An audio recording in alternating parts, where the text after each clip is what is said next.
இனிமே பாகிஸ்தான் போர் செய்ய வேண்டியது பாரதத்தோடு இல்ல பலுச்சிஸ்தான் கூட தான் அப்படின்ற சூழல் அங்க மாறி போயிருக்கிறது.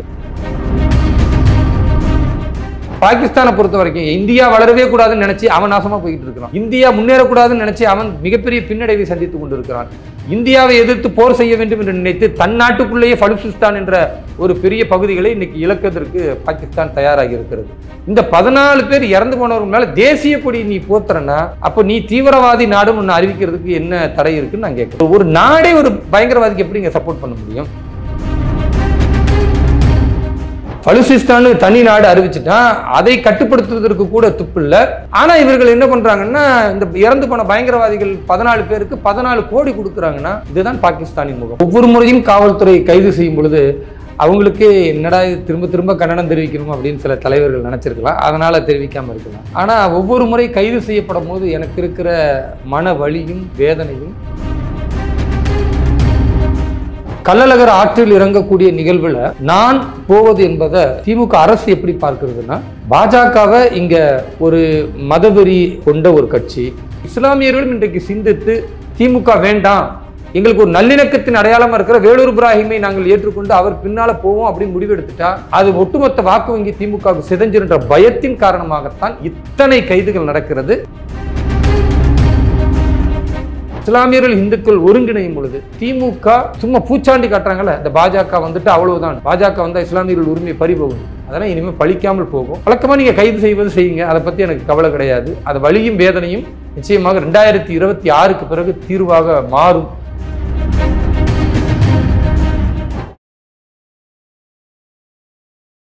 இளைய பாரத நேயர்களுக்கு வணக்கம். இன்றைக்கி நம்ம நேர்காணலில் நம்ம சிறப்பு விருந்தினர் பாஜகவின் தேசிய செயலாளர் சிறுபான்மையினர் அணி வேலூர் இப்ராஹிம் சார் அவர்கள் தான். சார் வணக்கம் சார். வாழ்க வளமுடன். நம்ம இந்தியா பாகிஸ்தான் சம்மந்தமாக பார்க்கும்போது இப்போ பாகிஸ்தானில் மிகப்பெரிய ஒரு கிளர்ச்சி வேறு ஏற்பட்டுருக்கிறத நம்மளால் பார்க்க முடியும் சார். பலுச்சிஸ்தான்ற ஒரு ஏரியா ஆரம்பத்துலேருந்தே சண்டை போட்டிருக்காங்க. இப்போ இன்னும் மேற்கொண்டு பல பிரச்சனைகள் ஆரம்பிச்சிருக்கிறதா தெரிய வருது சார். இதில் இந்தியாவோட தலையீடு இருக்குது அப்படின்ற மாதிரி பாகிஸ்தான் குற்றச்சாட்டு வைக்கிறாங்க. அதை பற்றி உண்மை என்ன தன்மை என்ன சார்? இதில் பலுச்சிஸ்தானில் நடக்கக்கூடிய பிரச்சனையை பொறுத்தவரை அவர்கள் தனி நாடு என்றே அறிவித்து விட்டார்கள். 2 நாளைக்கு முன்னால் அவங்க கொடியை வச்சுட்டு இது இனி சுதந்திர பலுச்சிஸ்தான் அப்படின்னு அவங்க ஒரு தனி நாடாகவே அங்கே இருக்கக்கூடிய போராளி குழுக்கள் அறிவிச்சிருக்கிறாங்க.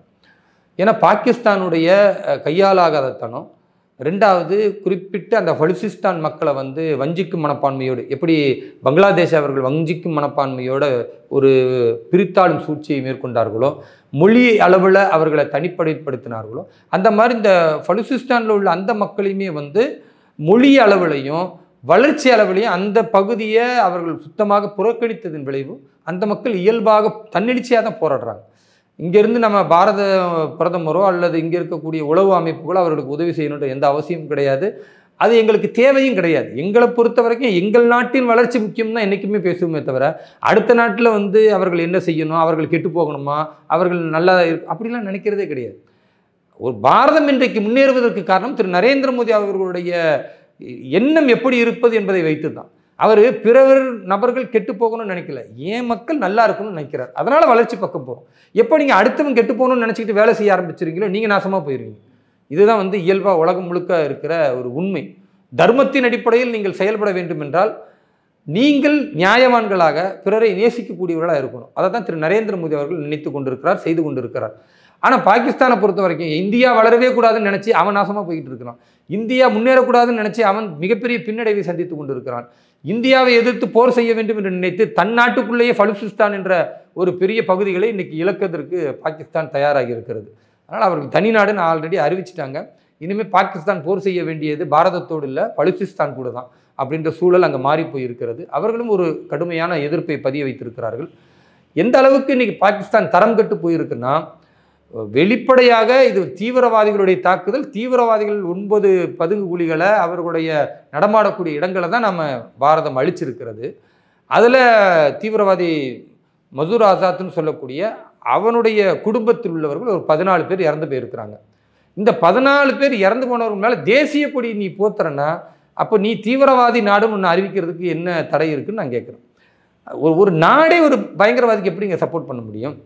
நீ திருட்டுத்தனமாக பண்ணால் கூட அதை ஒரு நியாயப்படுத்தலாம். ஒரு நாடு அப்படின்னா அப்படி தனக்கு எதிராக உள்ள நாடுகள்கிட்ட இப்படி செய்யும் அப்படின்னு. பகிரங்கமாக ஒரு பயங்கரவாதத்தை ஆதரிக்கக்கூடிய பாகிஸ்தானை நீங்கள் நிம்மதியாகவே இருக்க விட முடியாது. எதிர்காலத்தில் கூட பாகிஸ்தான் என்ற ஒரு நாடு ஒன்று பாரதத்தோடு இணைய வேண்டும், அல்லது இந்த பாகிஸ்தான் என்ற நாட்டு இல்லாமல் போனால் கூட பிரச்சனையே கிடையாது. அப்படித்தான் முடிவெடுக்க வேண்டிய சூழல் வருமோன்னு நான் நினைக்கிறேன். பயங்கரவாதிகளை பக்காவை நீங்கள் ஆதரிப்பதை தாண்டி மசூர் ஆசாத் குடும்பத்தில் உள்ள 14 பேர் இறந்தவர்களுக்கு தலைக்கு 1 கோடி என்று 14 கோடி அந்த அரசு கொடுக்குதுங்க. எவ்வளவு வறுமையில் அந்த அரசு இருக்குது, அந்த மக்கள் எவ்வளவு சோத்துக்கு லாட்டரி அடிச்சுக்கிட்டு இருக்கிறாங்க, முன்னேற்ற பாதையே இல்லாமல் போகுது. இந்த நேரத்தில் கூட பலுசிஸ்தான் தனி நாடு அறிவிச்சுட்டா அதை கட்டுப்படுத்துவதற்கு கூட துப்பு இல்லை. ஆனால் இவர்கள் என்ன பண்ணுறாங்கன்னா, இந்த இறந்து போன பயங்கரவாதிகள் 14 பேருக்கு 14 கோடி கொடுக்குறாங்கன்னா, இதுதான் பாகிஸ்தானின் முகம். நம்ம நினைக்கிறோம் ஏதோ பாகிஸ்தான் திருந்திரும், இனிமேல் இந்த தாக்குதலுக்கு பிறகு அவர்கள் புரிந்து கொள்வார்கள், அப்படிலாம் கிடையாது. பாகிஸ்தானுடைய இரத்தத்தில், அவர்களுடைய மரபணுவில் பாரதத்தை எதிர்ப்பதும் பயங்கரவாதத்தை ஊக்குவிப்பதும் இயல்பாகவே இருக்கிறது. அதனால் அந்த நாட்டோடு இனிமேல் நாம் எந்த கருணையும் காட்ட தேவையில்லை. அது நீராக இருக்கட்டும், வர்த்தகமாக இருக்கட்டும், அவர்களோடு செய்யாமல் அவர்களை உலக நாடுகள் எல்லோரும் ஒன்றிணைந்து அது ஒதுக்கப்பட வேண்டிய ஒரு பயங்கரவாத முகாம் தான் பாகிஸ்தானை தவிர அது ஒரு நாடு என்ற தன்மை இழந்து விட்டது என்பதை நம்ம வெளிப்படையாக சொல்ல முடியும். சார், நம்மளால் பார்க்க முடியுது இந்த கள்ளழகர் அவர் ஆற்றுல இறங்குறது நீங்கள் போகலாம் அப்படின்னு போகும்போது போலீஸ்காரங்க திடீர்னு உங்களை ஹவுஸ் அரெஸ்ட் பண்ணுறாங்க சார். ஹவுஸ் அரெஸ்ட் பண்ணிட்டு அதுக்கப்புறம் நடந்துருச்சு. இருந்தாலுமே பாஜக தரப்புலேருந்து உங்களுக்கு உறுதுணையாக நிற்கிறதுக்கு யாருமே இல்லை, சப்போர்ட் பண்ணுறதுக்கு யாருமே இல்லைன்ற விஷயத்தையும் நம்மளால் பார்க்க முடியுது. எதனால் சார், எதனால் இப்படி பண்ணுறாங்க?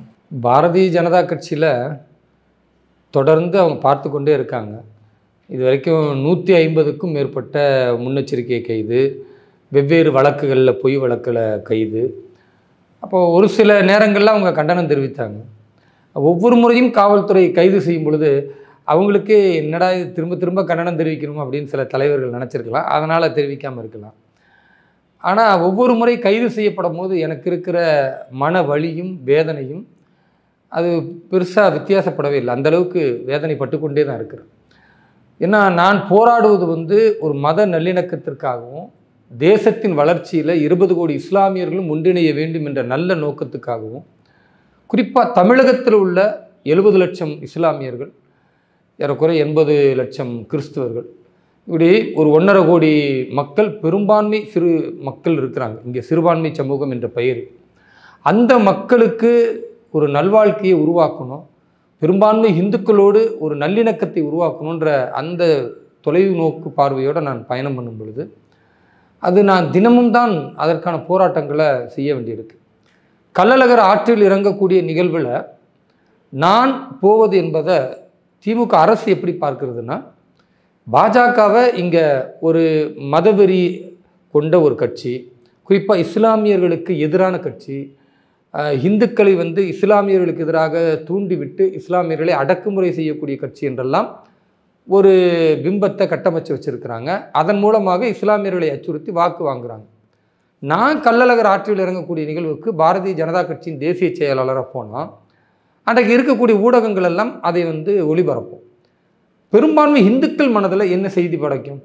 ஒரு இஸ்லாமியராக இருக்கிறாரு, இஸ்லாமிய தோற்றத்தோடு இருக்கிறாரு, அவர் நம்முடைய கள்ளழகருக்கு அந்த நிகழ்வில் திருவிழாவில் கலந்து கொள்கிறாரு, எங்களுடைய மகிழ்ச்சியோடு அவர் ஒன்றிணைகிறார் என்றால் பாரதிய ஜனதா கட்சி இப்படிப்பட்ட ஒரு வாய்ப்பை இஸ்லாமியர்களுக்கு வழங்குகிறது என்பது ஒரு செய்தியாக போகும். இந்துக்களுக்கு, இஸ்லாமியர்களுக்கு என்ன போகும்? ஒரு முக்கியமான கள்ளழகருடைய திருவிழாவில் நம்முடைய அடையாளத்தோடு ஒரு இஸ்லாமியர் போய் கலந்துக்கிறாரு. அப்போ நம்ம மேலே இஸ்லாமியர்கள்னாவே தீவிரவாதிகள், பயங்கரவாதிகளை, கடும்போக்குடையவர்கள் அல்லது பிற மதத்தை மதிக்க மாட்டாங்க என்பதையெல்லாம் சுக்குநூறாக உடைச்சி ரொம்ப எளிமையாக அந்த மக்களோடு இணைந்து அந்த மக்களுடைய விழாவில் கலந்து கொள்வதன் மூலமாக இஸ்லாமியர்கள் மீது இருக்கிற இந்த களங்கத்தை துடைத்து இஸ்லாமியர்களும் இந்துக்களோடு இருப்பதற்குத்தான் ஆசைப்படுகிறார்கள், இந்து மக்களோடு நல்லிணக்கத்தை பேண ஆசைப்படுகிறார்கள் என்பதை ஒரு இஸ்லாமியராக வேலூர் இப்ராஹிம் பாஜகவிலிருந்து நடைமுறைப்படுத்துகிறாரு அப்படின்னு இஸ்லாமியர்கள் மத்தியிலும் ஒரு நல்ல செய்தி போகும். இது ரெண்டுமே திமுகவுக்கு ஆகாதில்ல, இது ரெண்டுமே திமுகவுக்கு பிடிக்காத விஷயம். அப்போ என்ன பண்ணுறாங்க? வழக்கம் போல் காவல்துறையை வைத்து கைது செய்கிறாங்க. இதில் கொடுமை என்னென்னா, கள்ளழகர் ஆற்றில் இறங்கக்கூடிய நிகழ்வுக்கு நான் கலந்து கொள்ள போகிறேன்னு 2 நாட்களுக்கு முன்னாலே காவல்துறைக்கு முறையாக செய்தி கொடுக்குறோம்.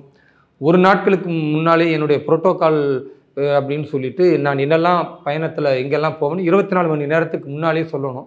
அது முறையாக அந்த அறிக்கை கொடுக்கப்படுது. இவ்வளத்தையும் வாங்கி வைத்துக்கொண்டு என்னை வீட்டை விட்டு வெளியே வரக்கூடாது, நீங்கள் வீட்டு சிறை அப்படின்னு அறிவிக்கிறாங்க. என் வீட்டுக்கு முன்னால் எங்கே கைது செய்கிறாங்களோ மதுரையில் என்னுடைய நிர்வாகி வீட்டில் தான் அப்போ இருந்தேன். விடிய காலையில் ஒரு 1 மணியிலிருந்து ஆரம்பித்து கள்ளழகர் வந்து 5 மணிக்கு ஆற்றில் இறங்குகிறார் அப்படின்னா நான் 4 மணிக்கு புறப்படுறேன் அப்படின்னு என்னுடைய ஷெட்யூலில் இருந்துச்சு. ஆனால் அனுப்ப மாட்டோம்னு சொல்லி 1 மணியிலிருந்து 100க்கும் மேற்பட்ட காவல்துறையினரை இறக்கி பெரிய டெம்போ டிராவலர்லாம் வைத்து தடுக்கிறாங்க. இதில் ஒரு 10 போலீஸ்காரரை என் கூட அனுப்பியிருந்தால் கூட நான் போயிட்டு வந்திருப்பேன். பாதுகாப்பு குறைபாடு ஆயிரும் அப்படின்னா பாதுகாப்பை ஒன்று எனக்கு அதிகப்படுத்தி கொடுக்கணும். அல்லது உயிருக்கு அச்சுறுத்தல் இருக்குது, பயங்கரவாத தாக்குதல் இருக்குன்னா அப்போ பயங்கரவாத தாக்குதல் நடத்த அளவுக்கு தமிழகத்தில் பயங்கரவாதிகள் அவ்வளோ அழகாக சுற்றி திரிகிறார்களா சுதந்திரமா அப்படின்ற கேள்வி எழுப்பணும். நான் எழுப்பிய இது போன்ற எந்த கேள்விக்கும் காவல்துறை இடத்துல பதில் இல்லை. அமைதியாக நிற்கிறாங்க. உண்மையிலே அவங்கள நினச்ச கவலையாக இருக்குது. ஒரு காவல்துறை பதில் சொல்லணும்ல, இல்லை உங்களை கைது பண்ணுறோம்னா இன்னொன்று ரீசன் இருக்குது, இந்த பிரச்சனை இருக்கும் அப்படின்னு. எதுவுமே அவங்களால பேச முடியல. ஏன்னா நான் கேட்குற எல்லா கேள்வியுமே சட்டப்பூர்வமாக நியாயமான கேள்வியாக இருக்குது. அவர்கள் எதையாச்சும் பதில் சொன்னால் அதை நம்ம மாட்டிக்குவோமோ, நமக்கு ஏதாவது பிரச்சனை ஆயிருமோ அவங்க நினைக்கிறாங்க. அதில் அவங்க மேலேயும் தப்பு சொல்ல முடியாது. ஏன்னா உயரதிகாரிகள் சொல்வதனால அவங்க தடுக்கிறாங்களே தவிர அவங்களுக்கு எனக்கு ஏதாவது முன்பகை இருக்கா, இல்லை காவல்துறைக்கும் எனக்கும் ஏதாவது தனிப்பட்ட விரோதம் இருக்கா, அப்படி எதுவுமே கிடையாது. அதனால் இதில் என்னென்னா ஒரு இஸ்லாமிய நபர் ஒரு தலைவராக பாரதிய ஜனதா கட்சியில் பயணிப்பதும் வெகுஜன இந்து மக்கள் அவரை நேசிக்குதும் இது ஒட்டுமொத்த வாக்கு வங்கிக்கு பெரிய ஆபத்தாக நிகழுமோ. இஸ்லாமியர்களும் இன்றைக்கு சிந்தித்து திமுக வேண்டாம், எங்களுக்கு ஒரு நல்லிணக்கத்தின் அடையாளமாக இருக்கிற வேலூர் இப்ராஹிமை நாங்கள் ஏற்றுக்கொண்டு அவர் பின்னால் போவோம் அப்படின்னு முடிவெடுத்துட்டா அது ஒட்டுமொத்த வாக்கு வங்கி திமுகவுக்கு சிதைஞ்சிருன்ற பயத்தின் காரணமாகத்தான் இத்தனை கைதுகள் நடக்கிறது. ஆனால் இறைவனுடைய பெரிய அருள் பாருங்கள், நாம் நல்ல வழியில் போனால் நல்லது தான் நடக்கும். எந்த தல்லாக்குளம் பகுதியில் எந்த பகுதியில் கள்ளழகர் ஆற்றில் இறங்குவாரோ அங்கே போவதை என்னை தடுத்தாங்க. ஆனால் 2 நாட்களுக்கு பிறகு நான் மறுபடியும் என்னுடைய ப்ரோக்ராம் சாட்டில் போட்டேன், நான் கள்ளழகரை தரிசிக்க போகிறேன் அப்படின்னு. நீங்கள் தடுத்தாலும் நான் கண்டிப்பாக போவேன், மீண்டும் கைது செய்யுங்க, உங்களுக்கு அதானே தெரியும், பரவாயில்லை கைது செய்யுங்க அப்படின்னு நான் என்னுடைய சாட்டில் போட்டு போயிட்டேன். பிறகு என்னுடைய உறுதியை பார்த்து இவர் பின்வாங்க மாட்டார், மீண்டும் கைது செய்தால் மீண்டும் காவல்துறைக்கு தான் அசிங்கன்ற அந்த மனநிலை புரிந்து கொண்டு ஒரு சில அதிகாரிகள் கொஞ்சம் பக்குவமாக இந்த விஷயத்தை கையாண்டு, எனக்கு தெரிஞ்சு திமுகவில் உள்ளவர்கிட்ட கூட சொல்லியிருக்க வாய்ப்பு இருக்குது, திரும்ப திரும்ப கைது பண்ணால் திரும்ப திரும்ப அது செய்தியாகும், அது காவல்துறை பாதுகாக்க முடியலன்ற ஒரு அவப்பெயர் எங்களுக்கு ஏன் வரணும் அப்படின்னு அவங்க சொல்லியிருக்கலாம். அதனால் முறையான மறுபடி பாதுகாப்பு கொடுத்து எந்த கள்ளழகர் ஆற்றில் இறங்கினாரோ அதன் அருகிலேயே மீண்டும் கள்ளழகர் இருக்கக்கூடிய இடத்துல போய் நான் தரிசித்து ஒரு மத நல்லிணக்கத்தையும் இந்துக்களுக்கும் இஸ்லாமியர்களுக்கும் மத்தியில் அந்த இணைப்பையும் உருவாக்கக்கூடிய நிகழ்வை ஏற்படுத்திட்டு அதற்கு பிறகு மதுரை ஆதீனம் அவர்களை பார்த்து, ஆதீனம் அவர்களை வந்து எவ்வளவு திமுக இந்த ஆட்சியில் அசிங்கப்படுத்த முடியுமோ, அவரை வந்து ஏதோ ஒரு இஸ்லாமிய வெறுப்பு உள்ளவர் மாதிரி காட்ட முடியுமோ அப்படிலாம் பிம்பப்படுத்தியிருந்தாங்க. அப்படிலாம் கிடையாது. ஒரு இஸ்லாமியரை நான் போய் ஆதீனம் அவர்களை பார்த்து அவர்களிடத்தில் பேசி அவரே சொன்னார், என்ன சொல்கிறாங்களே மனசாட்சி இல்லையா இந்த திமுக சார்ந்தவர்களெல்லாம், நான் சிறு வயதிலிருந்து எனக்கு நெல்லை பேட்டை பகுதியில் அவ்வளோ இஸ்லாமியர்கள் எனக்கு பழக்கமானவங்க, எனக்கு சில நேரங்களில் உயிருக்கு ஆபத்தான நேரத்திலாம் கபீர்னு சொல்லக்கூடிய ஒரு மருத்துவர் இருக்கிறார் இஸ்லாமியர், அவர் தான் என்னை சிறு வயதிலிருந்து என்னை காப்பாற்றியவர். அப்போ இஸ்லாமியரோடு அவ்வளவு நெருக்கமாக இருக்கக்கூடிய ஒரு நபர் நான், என்னை போய் வந்து இஸ்லாமியருக்கு எதிராக சொல்கிறாங்க. நான் சந்தேகித்த ஒரு நபர் எனக்கு வந்து இந்த ஆபத்தை ஏற்படுத்திய ஒரு நபர் தொட்டியும் தாடியும் வச்சுருக்காருன்னு சொன்னதே தவிர அப்படி சொன்னதுனாலே ஒட்டுமொத்த இஸ்லாமியர்கள் அது குறை சொல்கிறதாகுமா அப்படின்னு அவர் தன்னுடைய மன வருத்தத்தை என்னிடத்தில் பகிர்ந்து கொண்டார். இப்போ இஸ்லாமியர்களுடைய ஒட்டுமொத்த ஆதரவு உங்களுக்கு இருக்கிறது, உங்களை போன்ற ஆதீனங்கள் இஸ்லாமியர்களோடு நீங்கள் இருக்கிறீர்கள் என்பதை காட்டும் விதமாக ஒரு பெரிய மத நல்லிணக்க மாநாடு மதுரையில் விரைவில் என்னுடைய தலைமையில் சிறுபான்மை அணி நிர்வாகிகளோடு ஒத்துழைப்போடு ஒரு பிரம்மாண்டமான மத நல்லிணக்கத்தை மதுரை ஆதீனம் அவர்களையும் வைத்து நடத்த வேண்டும் அப்படின்ற விஷயத்தை சொல்லி அவரும் அதற்கு மகிழ்ச்சியோடு இசைந்திருக்கிறார். அதனால் கூடிய விரைவில் அது நடக்கும். இது மாதிரியான நல்லிணக்க நிகழ்வுகள் நடக்கும் பொழுது, இஸ்லாமியர்கள் இந்துக்கள் ஒருங்கிணையும் பொழுது, திமுக சும்மா பூச்சாண்டி காட்டுறாங்கல்ல, இந்த பாஜக வந்துட்டு அவ்வளவுதான், பாஜக வந்தால் இஸ்லாமியர்கள் உரிமை பறிபோகும், அதெல்லாம் இனிமேல் பழிக்காமல் போகும். வழக்கமாக நீங்கள் கைது செய்வது செய்யுங்க, அதை பற்றி எனக்கு கவலை கிடையாது. அது வலியும் வேதனையும் நிச்சயமாக 2026க்கு பிறகு தீர்வாக மாறும். எங்களுடைய ஆட்சி அமையும் பொழுது இந்த திமுகவுடைய அடக்குமுறையிலிருந்து நான் மீள முடியும்னு உறுதியாக நம்புகிறேன். அதனால் அதுவரை என்னுடைய பயணம் என்பது முழுமையாக தேசத்திற்கானதாக இருக்கும். சார், அதே மாதிரி நீங்கள் சொன்ன மாதிரி அந்த கள்ளழகர் விஷயத்தில் வந்து ஒரு வீடியோ வைரலாக வருது சார், முக்கியமாக பாஜகவினர் தான் ஷேர் பண்ணுறாங்க. என்ன அப்படின்னா, பெரியார் சிலை மேலேயே ஏறி அது பக்கத்துலேயே நின்றுட்டு கள்ளழகரை தரிசனம் பண்ணுறாங்க. இது வந்து அவருடைய கொள்கைக்கு முரண்பாடான விஷயம் இல்லையா சார்? இது வந்து நம்ம என்ன சொல்கிறதுனா, பெரியார் என்ன சொன்னார் அப்படின்னு இவங்க நிறைய பேர் பெரியார் பெரியார்னு பேசுகிறாங்க. நான் என்ன சொல்கிறேன்னா, ஈவேராவுடைய வாழ்க்கையை பற்றி நாம் பெருசாக விமர்சிக்க வேண்டாம். ஈவேரா என்ன பேசியிருக்கிறார் என்பதை பார்க்கும் பொழுது அவர் வந்து ஒரு பெண்ணியத்திற்கு எதிராக இருந்திருக்கிறார். அதே மாதிரி ஐரோப்பிய அமெரிக்க கலாச்சாரத்தை உள்வாங்கி இருக்கிறார். குறிப்பாக சொல்லணும்னா தமிழ் மொழிக்கு எதிராக இருந்திருக்கிறார். இன்னும் அவரை அடையாளப்படுத்தணும்னா தன்னை ஒரு சாதியிலிருந்து வெளியே வந்திருக்கிறேன் அப்படின்னு சொல்லிட்டு இந்து மதத்தை இழிவுபடுத்தியிருக்கிறாரே தவிர பெருசாக அவர் இஸ்லாமிய நம்பிக்கையை கிறிஸ்துவ நம்பிக்கையை விமர்சிக்கலை. பேரளவுக்கு விமர்சிச்சிருப்பார். இவங்க காட்டுவாங்க, நான் இந்த பார்க்காருங்க இவர் பெரியார் வந்து இதை விமர்சிச்சிருக்கிறார் அப்படின்னு சும்மா 1-2 காட்ட முடியும். ஆனால் தன் வாழ்நாள் முழுவதும் இந்து மத நம்பிக்கைகளையும் இந்து மத கடவுள்களையும் தான் அவர் பெருசாக விமர்சிச்சிருக்கிறார். அதைத்தான் இன்றைக்கும் திராவிட கழகம் தொடர்கிறது. அப்படிப்பட்ட ஒரு நபர் அவர் இறந்த பிறகு அந்த கொள்கையும் இறந்து போய்விட்டது. அதனால தான் இங்கே பெருசாக ஒன்றும் பெரியார் ஃபாலோவர்லாம் கிடையாது. அரசு தமிழ்நாடு அப்படின்ற ஒரு பவர் இருக்கிறதுனால திமுக காரர்கள் திணிக்கிறார்களே தவிர ஈவேராவை இங்கே பெரிய அளவுக்கு மக்கள்கிட்டெல்லாம் ஈவேரா மீது ஒரு ஈர்ப்போ அவர் தான் ஒரு பெரிய மாற்றத்தை கொண்டு வந்தார் என்பதெல்லாம் கிடையாது. நிதர்சனத்துக்கு அது எதிராக தங்களிடத்தில் இருக்கிற ஆட்சி அதிகாரத்தை வச்சு ஊடகத்தினுடைய பலத்தை வைத்து அப்படி திணித்து கொண்டு இருக்கிறார்கள் ஒரு பொய் செய்தி. ஒரு இல்லாத ஒரு விஷயத்தை இருப்பது போன்று காட்டி கொண்டிருந்தாலும் மக்கள் அது இல்லை என்று நிரூபிக்கிறாங்க. அதை தான் நம்ம அந்த வீடியோவிலிருந்து பார்க்க முடியும். சார், அடுத்தது இப்போ நம்ம பொள்ளாச்சி பாலியல் சம்பவத்தில் வந்து 9 பேர்த்துக்கு வந்து கிட்டத்தட்ட ஆயுள் தண்டனை ஜெயிலே ஃபுல்லாக இருக்குன்னு சொல்லியாச்சு சார். இதில் வந்து இது நாங்கள் தான் வந்து எல்லாமே பண்ணோம் அப்படின்ற மாதிரி திமுக ஒரு பக்கம் சொல்கிறாங்க. இல்லை நாங்கள் தான் வந்து காரணம், இவங்களுக்கு தண்டனை வாங்கி கொடுத்து முக்கிய காரணமே நாங்கள் தான் அப்படின்ட்டு அதிமுக ஒரு பக்கம் கிரெடிட் எடுக்கிறாங்க. இது யார் தான் சார் உண்மையான ரீசனாக இருக்காங்க? அவங்க ஒரு தவறு நடக்குதுன்னா அந்த தவறுக்கு என்ன காரணம், அந்த தவறு இனிமேல் நடக்காமல் இருப்பதற்கு என்ன செய்யணும் அப்படின்னு பேசுவது தான் தீர்வு. எனக்கு தெரிந்து அப்படி பெரிய அளவு யாரும் பேசுன மாதிரி தெரியல. எல்லாருமே அரசியல் ரீதியாக அதில் என்ன ஆதாயம் அடையணும் என்பதற்காக பேசுகிறார்கள். அது திமுகவாக இருக்கட்டும், இன்னும் பிற கட்சிகளாக இருக்கட்டும். ஆனால் இப்போ இந்த தண்டனை கொடுத்ததுனால இந்த 9 பேர் சிறைக்கு போனதுனாலேயே வந்து இந்த தவறுகள் இனிமேல் நடக்காமல் இருக்குமான்னா அப்படிலாம் நீங்கள் சொல்ல முடியாது. தீர்வு என்ன அப்படின்னா, ஒருவன் தவறு செய்கிறான் அல்லது ஒரு குழுவுக்கே ஒரு பெண்ணை வந்து அவளுடைய வீடியோவை வைத்து அவளுடைய உடலை விற்கக்கூடிய அல்லது அவளை நெருக்கடிக்குள்ளாக்கக்கூடிய செயலை செய்கிறான்னா, ஒரு பெண் எவ்வளவு உஷாராக இருக்கணும், ஆண்களிடத்தில் எவ்வளவு கவனமாக இருக்கணும். குறிப்பாக சொல்லணும் அப்படின்னா, இன்றைக்கு பல பெண்கள் அந்த அந்த விவகாரங்கள் பின்னால் நாம் கேள்விப்படக்கூடிய செய்தி, பல பெண்கள் சொல்லப்போனால் திருமணமான பெண்கள் கூட வாலண்டரியாக போய் அந்த மாதிரியான தவறுகளில் ஈடுபட்டு இருக்கிறாங்க அப்படின்னு கேட்கும்போது அது ரொம்ப கஷ்டமாக இருக்குது. இது மாதிரியான விஷயங்கள் ஏன் ஏற்படுகிறது, அதற்கு என்ன தீர்வை சமூகம் கொடுக்க வேண்டும் என்பதை நாம் பேசணும் ஒரு பக்கம். இன்னொரு பக்கம், இப்படி ஒருவருக்கு வந்து ஆயுள் தண்டனை கொடுக்குறோம், சாகும் வரை ஆயுள் தண்டனை கொடுக்குறோம் அப்படின்னா, இந்த சாகும் வரை ஆயுள் தண்டனையினால் அவர் பாதிக்கப்படுகிறார் என்பது ஓகே. அதனால் சமூகத்திற்கு இது மாதிரி நாங்கள் கடுமையான தண்டனை கொடுப்போம் அப்படின்றது ஒரு நல்ல செய்தி. இதை எல்லோரும் வரவேற்கிறோம். அதே வேளையில் இதை அரசியல் படுத்துவதற்கு திமுக முயற்சி செய்வதான் அசிங்கமாக நான் பார்க்குறேன். ஏன்னா திமுக என்ன சொல்கிறாங்கன்னா, அண்ணா திமுக ஆட்சியில் நடந்ததற்கு நாங்கள் தீர்வு வழங்கிட்டோம் அப்படின்னு சொல்கிறாங்க. நீங்கள் என்ன தீர்வு வழங்கினீங்க? இந்த வழக்கை விசாரித்தது சிபிஐ, தமிழக அரசு கிடையாது. இந்த வழக்கு சம்பந்தமாக தீர்ப்பு கொடுத்தது நீதிமன்றம், தமிழக அரசுக்கு உட்பட்ட ஒரு கட்டமைப்பு அது கிடையாது. அப்போ நாங்கள் செஞ்சோன்னு சொல்கிறதா இருந்தால் நீங்கள் எதையாவது செஞ்சுருக்கணும். அப்போ நீங்கள் சொன்னதில் ஒரு நியாயம் இருக்கும். ஆனால் திமுகவை பொறுத்த வரைக்கும் அவங்க எதையுமே செய்யாமல் பிறர் செஞ்சதுக்குன்னு அவங்க ஸ்டிக்கர் ஒட்டிக்குவாங்க. இது அவங்களுடைய மரபணு வேலை செய்கிற விதம். அதில் ஒன்றத்தை இதையுமே செய்கிறாங்கன்னா இது கேலி கூத்தா யாரும் பார்க்க மாட்டாங்களா? எப்படி வந்து மத்திய அரசினுடைய வீடு கட்டும் திட்டத்தை கலைஞர் வீடு கட்டும் திட்டம்னு வச்சுக்கிறாங்களோ, மத்திய அரசு ரேஷன் கொடுத்தா அந்த ரேஷன் கடையில் ஐயா ஸ்டாலினுடைய படத்தை வச்சுக்கிட்டு என்னமோ இவர் ரேஷன் கொடுக்குற மாதிரி காட்டுறாரோ, இந்த மாதிரி ஒரு தீர்ப்பு நீதிமன்றம் சொல்லுது, விசாரித்தது சிபிஐனா கூட அதுலேயுமே ஸ்டிக்கர் ஒட்டி இதுக்கும் நாங்கள் தான் அதிமுக ஆட்சியில் நடந்ததுன்னா இது ரொம்ப அசிங்கமாக தெரியுது பார்க்குறதுக்கு. இன்னும் சொல்லப்போனால் மரியாதைக்குரிய எதிர்க்கட்சி தலைவர் திரு எடப்பாடி பழனிசாமி அவர்கள் ரொம்ப தெளிவாக சொன்னார், நாங்கள் இந்த விஷயத்தை பெரிய அளவுக்கு ஒரு எழுச்சியோடு மக்கள் வந்து போராட ஆரம்பித்திருக்கிறார்கள் என்ற உடனேயே இதை நியாயமான முறையில் சிபிஐ விசாரிக்க வேண்டும்னு தமிழக அரசு தான் கொடுத்தது. இப்போ தமிழக அரசு கொடுத்ததின் அடிப்படையில் ஆரம்ப கட்டத்தில் இது சம்பந்தமாக என்னெல்லாம் குற்றவாளிகள் சம்பந்தமான விஷயங்களை விசாரித்திருக்கிறதோ தமிழக காவல்துறை, அதையும் கூடுதலாக சிபிஐ வசம் நாங்கள் ஒப்படைத்திருக்கிறோம்.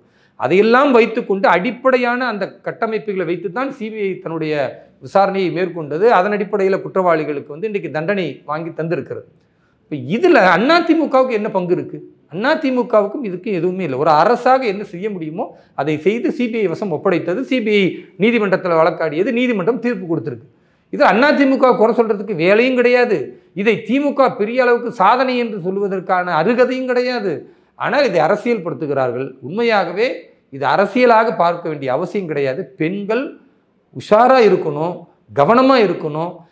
குறிப்பாக சொல்லணும்னா இது போன்ற விஷயங்களில் நீங்கள் யாரை ஆண்களை நம்புகிறீர்களோ அவர்கள் அதற்கு சரியானவர்களா என்பதை மீண்டும் மீண்டும் 100 முறை யோசித்து பார்க்க வேண்டும் என்பதுதான் இந்த செய்தியிலிருந்து கிடைக்கக்கூடிய படிப்பினை. சார் அற்புதமாக விளக்கம் கொடுத்தீங்க சார். உங்கள் பொன்னான நேரத்தை இளைய பாரதம் எழுதுனதுக்கு மிக நன்றி சார். நன்றி, வாழ்த்துக்கள்.